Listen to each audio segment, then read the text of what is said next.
Hi, in this video I'm going to discuss the stream feature introduced in Java 8.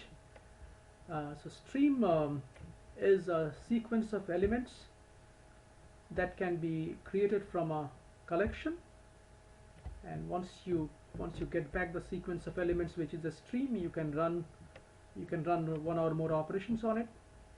Operations can be sequential or parallel. Operations can also be intermediate or terminal. If it's an intermediate operation, it means it's going to return another stream, so you can run another operation on it and run a chain of operations. Streams can be created, as I mentioned, from collection. However, you can do it only from list or set, but not map. Intermediate operations, as I mentioned, returns a stream, so it allows you to perform another operation on it. And so some examples of intermediate operations are filter, sorted, map. What filter does is, let's say you have a students collection, so it's a collection of student objects. From that you can get a stream, so it will be a stream of student, and then you can run the filter operation on it.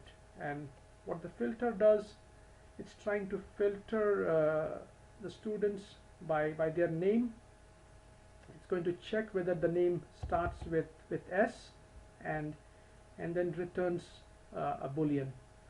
So it's taking a predicate here. So this is a lambda, which is a predicate, and predicate takes one parameter, and then using that parameter is going to evaluate a condition, which in this case it's trying to check whether the name is starting with S or not, and then return a boolean depending on what it finds from the test. So that's what filter does. Sorted, as the name suggests, once you have the stream, you can run the sorted operation to sort your list. Either you can sort by natural order, or you can use the comparator. The comparator takes in two parameters, and it's going to compare the two and return the result, and that's how the stream is going to sort the collection of elements within it. Map is another intermediate operation. What map does, it converts each element into a different object. For example, here we have a stream of student, and then when we call this map operation, we are passing this lambda, which gets the name of the student and returns it back. So this is a function, actually, function built-in functional interface. So it takes one parameter, performs an operation, and returns a result, which is the name, and which is also a string. So it's going to convert the student stream into a stream of string, which has the student's name. So these are some examples of intermediate operation. Some of the terminal operations. And terminal operation is it's not going to return another stream, so it's going to returns void. So that's why it's called terminal. The operation chain ends there. You cannot run any further operation on it. Some examples of terminal operations are for each. So for each, as the name suggests, it's going to for each element in the stream, it's going to run this operation. So here we are passing a consumer, which is basically the print. So it's going to run the print operation on each element of the stream, and going to print all, and it's going to print all the elements. Match, as the name suggests, it's going to check for a match within the stream. So here we pass a predicate, which again tests a condition, and if it finds a match based on the condition, it's going to return a boolean. So it's going to be true or false. Any match will, even if it finds one, it will return true. You can also do non-match or all match. Count, it's just going to simply return the count of all elements from the stream. Stream, when you get a stream, you can either get a sequential stream or you can get a parallel stream. The benefit of getting a parallel stream is the operations, when you run the operations on a parallel stream, it's going to be faster because it uses multiple threads to run operations on a parallel stream, improving the performance. If performance is required, then you could get a parallel stream just by calling parallel stream, and you can benefit from the multi-threading aspect of it. Now let's look at some examples. So I'm going to go to Eclipse for that. So here what I have is I have a stream test class, and I'm going to test some of the operations that we talked about. So what I'm doing first is I'm preparing a list of students. So the list is going to contain the student class. The student class has name, grade, and score. So I'm just creating a list here of student class, and then I'm going to test all the stream operations one by one. So first we're going to look at test for each, and what that does is simply, you call the for each method. Here for simplicity I'm just passing this print consumer, so on every element it's just going to run the print operation and simply print the stream. So let's run it to quickly test this thing. So as you can see, it simply printed all the stream students from the stream. So that's what for each does.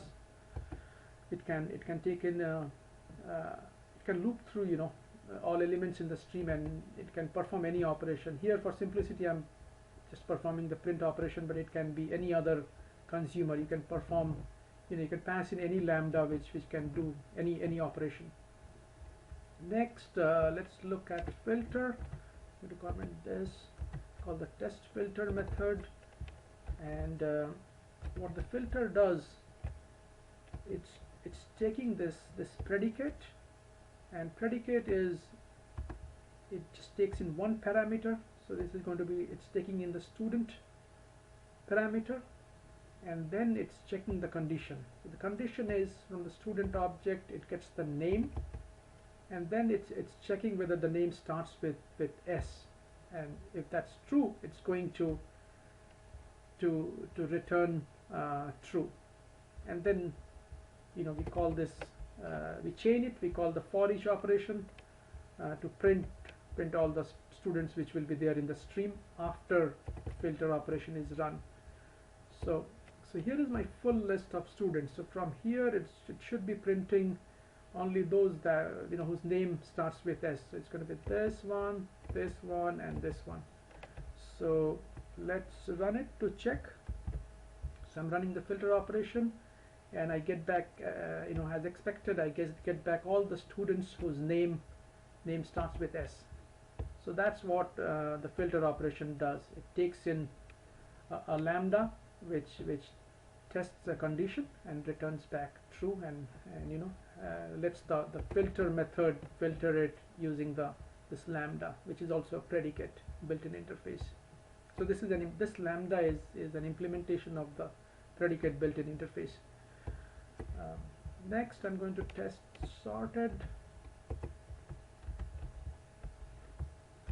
So what sorted is doing is, it's taking this comparator. So it's taking in two parameters. It's going to compare the two. In this case it's getting the name and it's comparing the two. So it's going to sort the stream by name, and then we're just printing it. So I'm going to run this thing again, and as you can see, it sorted the student list by name. So you have the name starting with E first, and then it goes in an alphabetic order. So that was done by the comparator. Next we are going to look at map. What map does, it's going to convert the stream of students into a different object. In this case it's simply getting the name, so it's going to convert that into a stream of string, and then it's just going to print that. So that's a test for the map. Comment this.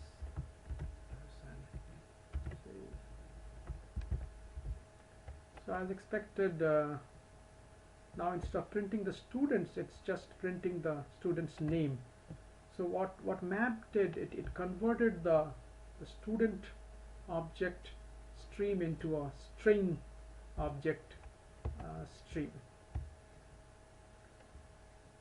So that's the purpose of the map operation in a stream, to convert from one object to another. So those were some of the intermediate operations. Next we are going to look at some terminal operation. Count is one of them, which is a very simple one. So it's going to simply return the count. So we have 7 elements, it returns 7. So the way you run count is you just call the count method on the stream. Match is going to, for every element in the stream, it's going to find a match by using a criteria that you pass in the form of a predicate lambda.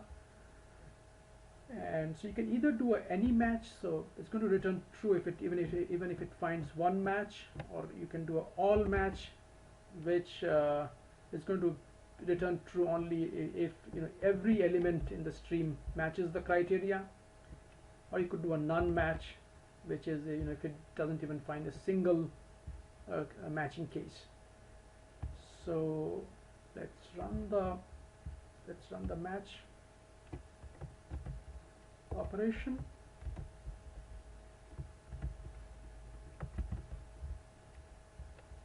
So as you can see, any match is true because we have a few names starting with S. All match is false because there are some students whose name doesn't start with S, and none match is also false because we obviously have some students whose name start with S. That was about match. Next, we'll quickly look at the sequential and parallel stream feature. So it's actually very straightforward but quite powerful. So here, I'm just creating a big list of unique identifiers, a big list, and then I'm going to run an operation, the sorted operation, first, sequentially, and then I'm going to do it parallelly. So in the first example, I get a sequential stream, and then I do a count. And in the second case, I get a parallel stream, and then I do a count, just to show you the difference. So let me just run it, and you'll see you'll see the difference.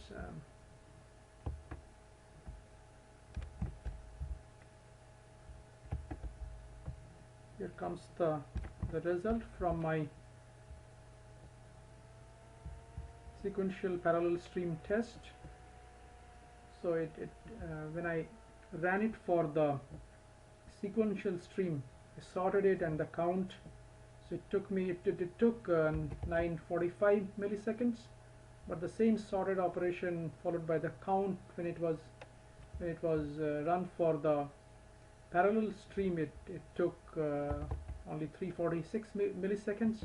So as you can see, you can, just by calling the parallel stream method, you can improve the performance on a stream operation.